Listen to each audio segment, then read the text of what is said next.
Morning student. Today I am taking class regarding the कि significance level of significance हम कैसे calculate करते हैं और उस significance level का मीनिंग क्या है। ये बहुत ही बच्चों की क्वेरी थी कि वो जानना चाहते थे कि कैसे हम लेवल ऑफ सिग्निफिकेंस कैलकुलेट करें। तो इसके लिए जो मैं आपकी क्लास लूँगा उसमें हम एक्सेल शीट के थ्रू या जो भी हमें लेवल ऑफ सिग्निफिकेंस हमें मिलेगा हम उसको कैसे इंटरप्रेट करेंगे। तो आज मैं आपके सामने ये क्लास डिस्कस कर रहा हूँ जिसमें हम एक एक्सेल शीट यूज़ करेंगे और जिसमें लेवल ऑफ सिग्निफिकेंस को हम कैलकुलेट करेंगे। जैसे कि सपोज ये एक एग्जांपल मैं आपके सामने लेता हूँ कि सपोज हमारे पास दो ग्रुप का डेटा है, फीमेल और मेल का डेटा है। इस मेल और फीमेल के डेटा में हम चाहे वो कोरिलेशन लगाएं या रिग्रेशन लगाएं, कुछ भी अगर हम कैलकुलेट करते हैं और हम चाहते हैं कि उसमें हमें लेवल ऑफ सिग्निफिकेंस जो मिला है, चाहे वो कोरिलेशन के थ्रू मिला है, चाहे वो रिग्रेशन के टी टेस्ट के थ्रू मिला है, जो भी हमें है उस लेवल ऑफ सिग्निफिकेंस का अभी मैं जो आपके सामने एनालिसिस करना चाह रहा हूँ कि उसमें हम ये देखना चाह रहे हैं कि क्या इनका जो टी टेस्ट है वो सिग्निफिकेंट है या फिर कोरिलेशन है वो सिग्निफिकेंट है, वो 0.01 पे है या 0.05 पे है। तो अभी हम इन दो स्कोर्स के बीच में, ये मेल फीमेल हो या सपोज आपकी अटेंडेंस और आपका स्कोर हो सकता है कि ये आपकी क्लास अटेंडेंस भी हो सकती है और आपकी क्लास, हम जो करेंगे वो टी टेस्ट करेंगे और उसका सिग्निफिकेंस बताएंगे। तो लास्ट वीडियो में मैंने आपको बताया था टी टेस्ट सिग्निफिकेंस निकालना बहुत इजी है। आप टी टेस्ट पे क्लिक कीजिए, अपनी एरा सेलेक्ट कीजिए, एरा 1 और एरा 2, ये दोनों आपने सेलेक्ट कर ली है। और इन दोनों के सिलेक्ट करने के बाद अब आपको टेल्ड बताना है, ये वन टेल्ड है या टू टेल्ड है। तो आपका टू टेल्ड होगा क्योंकि नल हाइपोथेसिस जनरली हम चेक करते हैं और आप देखना चाह रहे हैं कि इक्वल वेरिएंस अज्यूम्ड, क्योंकि दोनों इक्वल है। हमने इक्वल वेरिएंस अज्यूम्ड करके ओके किया। अब ये सीधा आपको लेवल ऑफ सिग्निफिकेंस दे रहा है 0.04 लेवल ऑफ सिग्निफिकेंस, यानी कि ये हाईली सिग्निफिकेंट ना कह के हम इसे कहेंगे 0.05 लेवल पे सिग्निफिकेंट है। अब कुछ बच्चे को ये लगेगा कि 0.05 पे कैसे, ये 0.04 है, यानी कि अगर आप राउंड ऑफ करें तो 0.05 हम मान के चलते हैं। अब सपोज अगर डेटा में थोड़ा सा और वेरिएशन हो, मैंने आपको ये भी बताया था कि इनका मीन कैलकुलेट कर लेना चाहिए, मीन के बेसिस पे ही इनकी इंटरप्रिटेशन करते हैं। तो मैं इनकी मीन कैलकुलेशन भी आपके सामने कर देता हूँ कि इस स्कोर का हमने मीन कैलकुलेट किया है और ये दूसरे स्कोर का मीन कैलकुलेट किया। दोनों स्कोर्स के मीन कैलकुलेट करें तो अब हमें समझ में आ रहा है कि यस, फीमेल्स हैं जिनका स्कोर कम है और मेल्स का स्कोर ज़्यादा है in comparison to female. Female के कंपैरिजन में मेल की परफॉर्मेंस बेटर है और वो 0.05 लेवल पे सिग्निफिकेंट है। अब जो सेकंड पॉइंट है कि अगर सपोज ये 0.05 के जगह 0.01 हो, तो मैं थोड़ा सा डेटा में चेंज करता हूँ और इनके मेन में थोड़ा सा डिफरेंस आ जाएगा। तो इस बेसिस पे आप देखेंगे कि उनके सिग्निफिकेंट डिफरेंस आने की वजह से आप उसमें 0.01 लेवल पे हो गया। अब देखिए और मैंने किया तो अब ये जो सिग्निफिकेंस है यानी कि 89 और 61 में जो सिग्निफिकेंट डिफरेंस है वो 0.001 है। अब अगर इसी डेटा को कोई एसपीएसएस में कैलकुलेट करेगा, आप में से कोई भी बच्चा अगर इसे एसपीएसएस में कैलकुलेट करेगा तो उसकी वैल्यू क्या आएगी। अभी मैं आपको ये डेटा एक एसपीएसएस की टेबल में ले जाता हूँ और मैंने आपको पहले ही बताया था एसपीएसएस में जो डेटा है वो थोड़ा सा अलग तरह से डालना पड़ता है, वो एज इट इज़ नहीं डलेगा, मेल फीमेल का डेटा नहीं डलेगा, आपको 1 और 2 कोडिंग करना पड़ेगा, जैसा कि मैं आपके सामने अभी करूँगा कि ये आपने डेटा कॉपी पेस्ट किया। ये आपका फर्स्ट जो 8 है वो मेल का है, फीमेल का है सॉरी, और उसके बाद वाला मेल का है। तो आप फीमेल को 1 कोडिंग कर दीजिए फर्स्ट ग्रुप, यानी कि जो आपका ये आपका हो गया फीमेल और ये आपका मेल का हो गया। अब आपने ये दोनों डेटा कर लिए। अब आप इसमें कंपैरिजन करेंगे और pair independent sample T test में कंपैरिजन किया।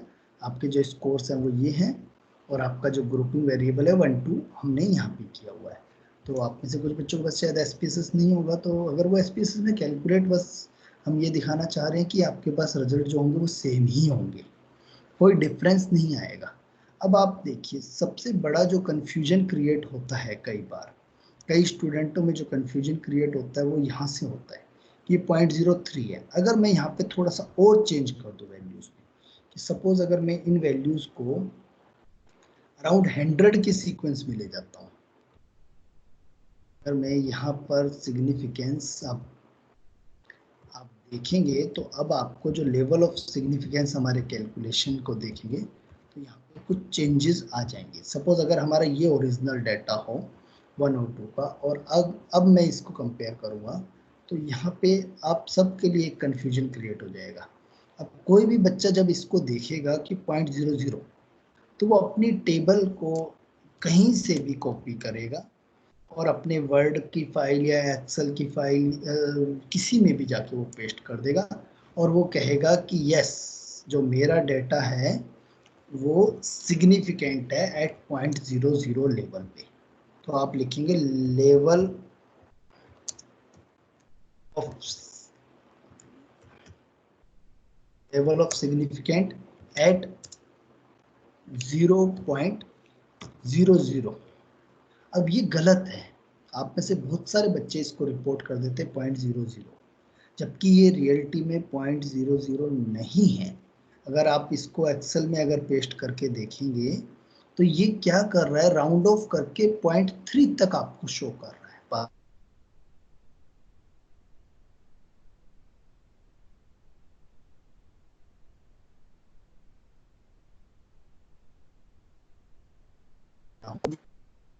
लेवल ऑफ सिग्निफिकेंस है, ये कह रहा है E007।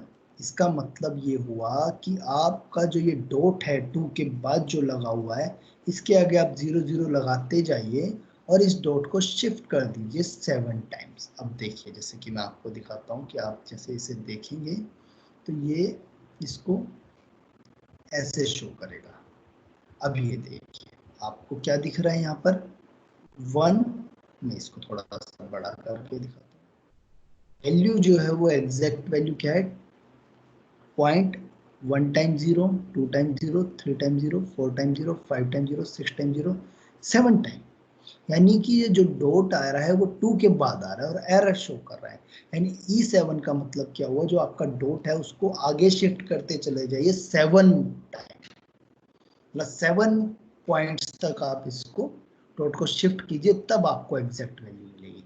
इस एरर का मतलब ये नहीं है कि ये डेटा गलत है, कुछ बच्चे कंफ्यूज होते हैं ये तो हमारा डेटा गलत आ गया, ये रिजल्ट गलत आ गया। तो इसका मतलब बस सीधा सीधा ये है, इस E07, अगर E07 की जगह E03 लिखा होता तो बस आपको 3 डॉट तक शिफ्ट करना था। आपकी डॉट जो डेसिमल है उस पॉइंट को 3 तक शिफ्ट करना है। अगर E2 लिखा हुआ है तो आपको 2 डेसिमल, जो आपको एग्जैक्ट वैल्यू दिख रही है इस समय, यानी ये वाली जो वैल्यू आपको दिख रही है, आप इसमें अपना शिफ्ट कर दीजिए बस डॉट को 7 में, 7 पॉइंट तक। अगर आपको 3 दिख रहा है तो 3 कर दीजिए, 2 दिख रहा है तो 2 कर दीजिए। ये बहुत कॉमन कंफ्यूजन था जो कुछ बच्चों के पास था, कुछ टीचर्स के पास था, क्योंकि वो SPSS में जब भी कैलकुलेट करते हैं तो उनका लेवल ऑफ सिग्निफिकेंस आता है। तो इसके लिए बस आपको यही ध्यान रखना है कि आप सीधा सीधा, अगर आपको ऐसी ये वैल्यूज यहाँ पर ऐसा कुछ वैल्यू लिखा हुआ मिलता है तो आप इसे बिना हेजिटेशन के बस अपनी रिपोर्ट में लिख दीजिए। जैसा कि मैंने आपको दिखाया था वर्ड में, आप लिख दीजिए बस इसको 0.001 और इंटरप्रिटेशन में लिख दीजिए कि level of significant at 0.01 level. और अगर 100 टाइम हम इस स्टडी को रिपीट करेंगे तो रिजल्ट जो होंगे वो डिफरेंट आएंगे 99 टाइम्स, यानी कि आपका कंपैरिजन जो है वो सिग्निफिकेंट है 99%। ठीक है, तो मुझे लगता है कि ये वीडियो आपके लिए होपफुली बहुत अच्छा रहेगा, आपको कुछ क्लियरिटी मिलेगी रिजल्ट के इंटरप्रिटेशन को। अब यही बात अगर हम कोरिलेशन के केस में देखें, सपोज अगर अब मैं टी टेस्ट की बात नहीं कर रहा हूँ, अब मैं बात कर रहा हूँ कोरिलेशन की। अब आप देखिए जो लेवल ऑफ सिग्निफिकेंस है, अब हम देखना चाह रहे हैं कि कोरिलेशन क्या है।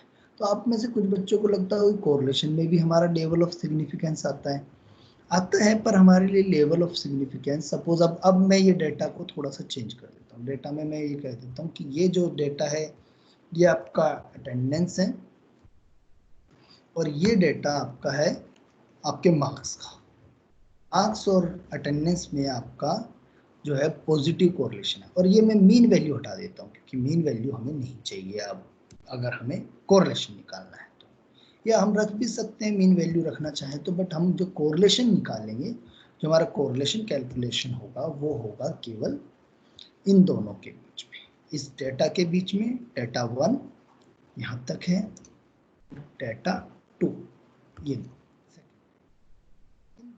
डेटा के बीच में हमने कोरिलेशन निकाला और कोरिलेशन आया -0.85, यानी ये नेगेटिव कोरिलेशन है और स्ट्रॉन्ग कोरिलेशन है, जैसे कि मैंने यूट्यूब के वीडियो में आपको पहले ही बता दिया था।